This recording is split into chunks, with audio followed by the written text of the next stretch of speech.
A Umbro apresenta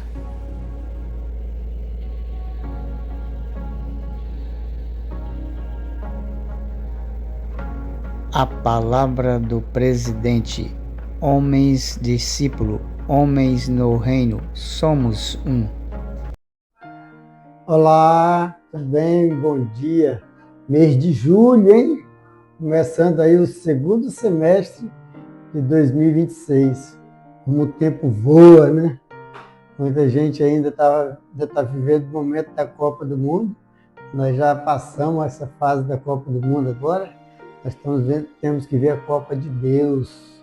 O que Deus está esperando que nós façamos, quais os gols que nós temos que marcar, né? Quais as defesas que nós temos que nos posicionar para resistir ao tempo, resistir às coisas do mundo.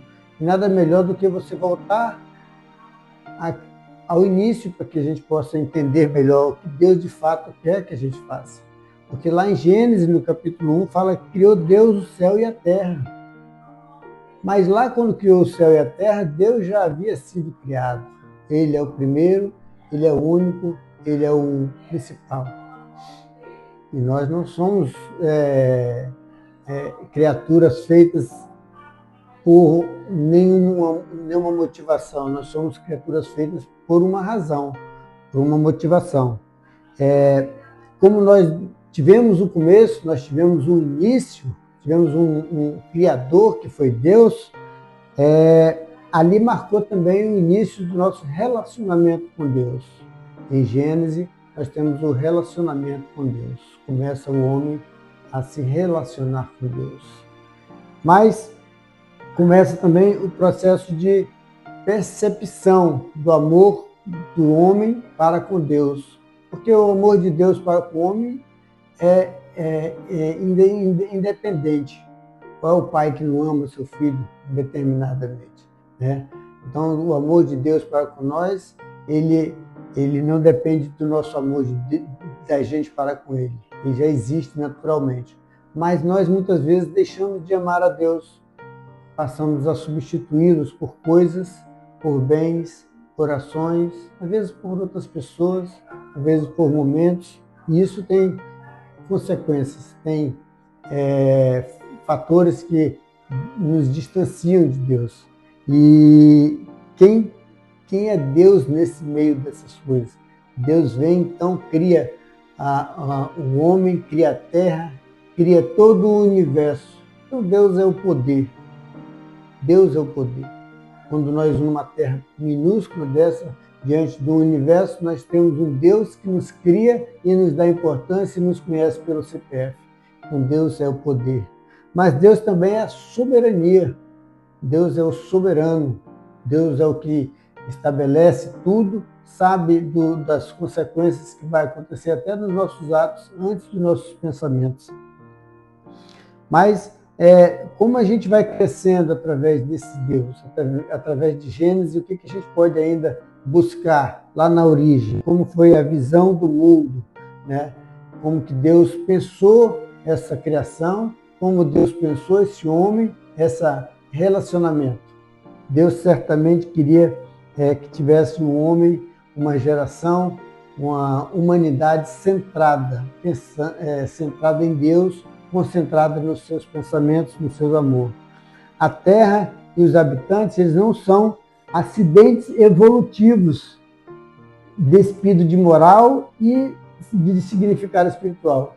Certamente que a Terra tem propósito, tem estratégia para um relacionamento, tem tudo isso bem planejado. Porém, nós entendemos que o homem, através da sua liberalidade, através da liberdade que Deus deu, o homem conseguiu estabelecer distanciamentos com Deus. E isso a gente vai falar em Gênesis ainda sobre redenção. Você vai conseguir, estudando os primeiros livros de Gênesis, nos primeiros capítulos, você vai ver que houve já uma preocupação com a redenção, porque fomos criados para a vida eterna. Sabe que nós estamos no mundo, não somos do mundo, nós não pertencemos a esse mundo, e nós somos pertencentes a um lar celestial. E para isso nós fomos criados. Porém, os nossos problemas, os nossos caos, as nossas dificuldades, elas foram significar a consequência da nossa rebeldia, da nossa separação, das nossas escolhas diferentes daqui que está no coração de Deus. E por isso Deus também providenciou uma aproximação. E não é de agora, Deus providenciou lá do início. Deus teve preocupação com esse relacionamento que se havia quebrado, que se havia fragilizado. Então, inicialmente, já com Adão e Eva, quando Deus andava ali com eles, passeava, conversando sobre coisas, sobre os assuntos, imagina que assuntos maravilhosos, né, naquele jardim tão lindo, tão maravilhoso, mas chegou um momento em que Deus não conseguia mais fazer isso. Você tem pessoas que você ama, e muitas vezes você não consegue mais conversar com elas, não consegue mais tratar, porque alguma coisa aconteceu, algum ódio no coração, alguma mancha, alguma marca. Isso é triste. E Deus então sentiu isso, sentiu o distanciamento de Adão, de Eva, e quando o procurou para conversar, para tratar, para amar, para se relacionar, eles estavam o quê?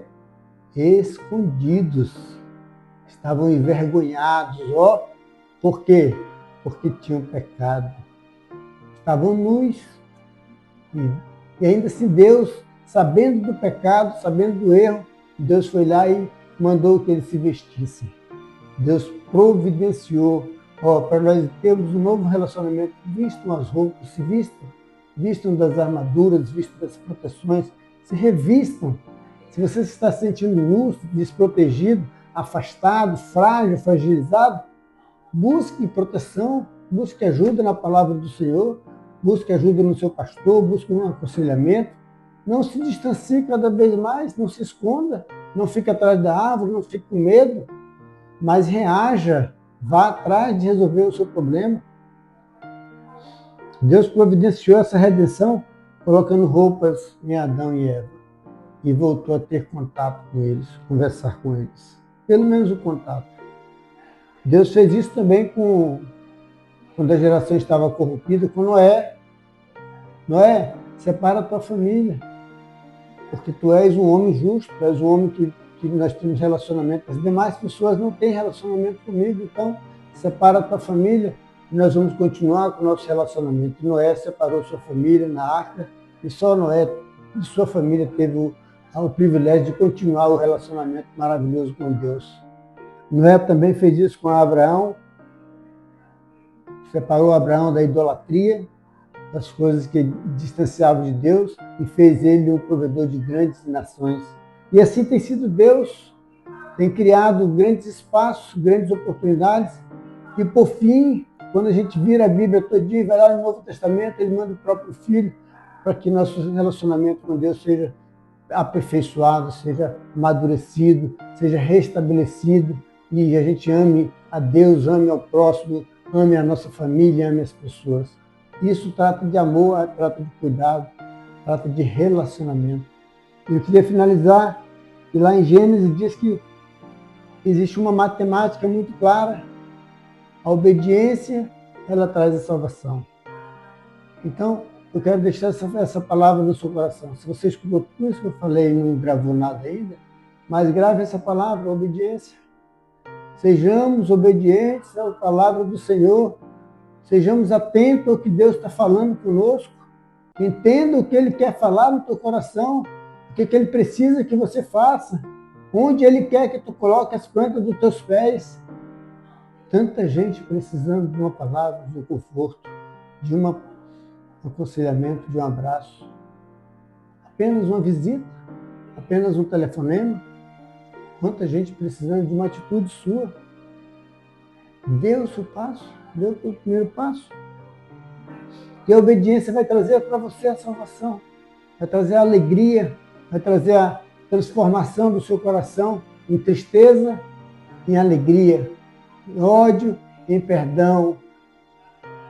Viva esse momento, pense nisso, volte atrás quantas vezes for necessário, vá lá de novo. Deus criou Deus fez, Deus está, Deus mandou o Filho, Deus quer a salvação. Você não é dessa terra, você é para a eternidade. Deus abençoe a sua vida, Deus abençoe o seu mês e que Deus te dê força, energia, saúde e oportunidade para continuar tendo um grande relacionamento com o Pai que está no céu. Muito obrigado.